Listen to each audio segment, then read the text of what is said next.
शहीद जान मोहम्मद महर जी के शहीद कयो वियो। उन खां पोइ शहीद नसरुल्लाह गडाणीअ खे शहीद कयो वियो। शहीद नसरुल्लाह गडाणीअ जी अमड़ घोटकीअ खां कराची आई आहे पंहिंजे बचड़े जे लाइ, जंहिंखे क़तल कयो वियो। हिते ग़रीब माण्हूअ जे लाइ हिकिड़ो कानून आहे ऐं अमीर माण्हूअ जे लाइ ॿियो कानून आहे।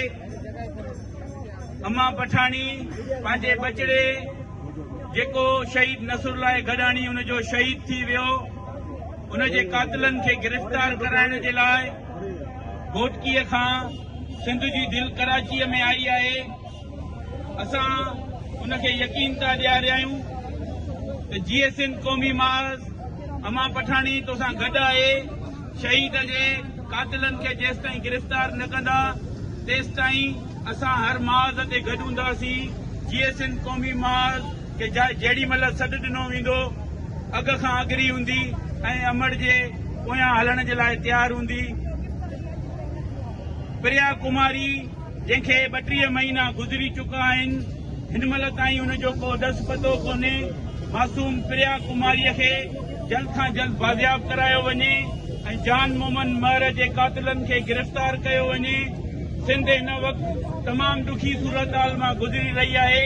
असां सिंधी माण्हुनि खे अक़लियत में तब्दील कयो थो वञे। कॾहिं बेरिया टाउन जहिड़ा मंसूबा त कॾहिं मुख़्तलिफ़ मेगा प्रोजेक्ट ते असां सिंधी माण्हुनि जी ज़मीनूं धारियुनि माण्हुनि खे अलाट करे ॾिनियूं थियूं वञनि।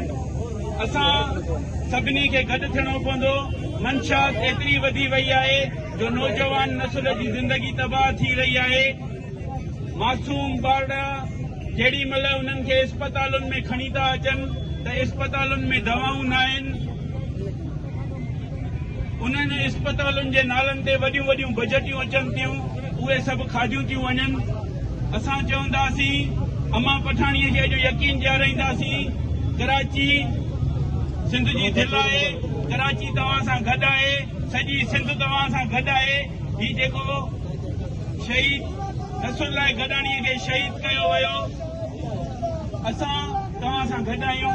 GSN जेॾी महिल बि असांखे हुकुम थींदो, जसकम शहीद बशीर खान कुरैशीअ जा पैरोलकार असां तव्हां सां गॾु हूंदासीं।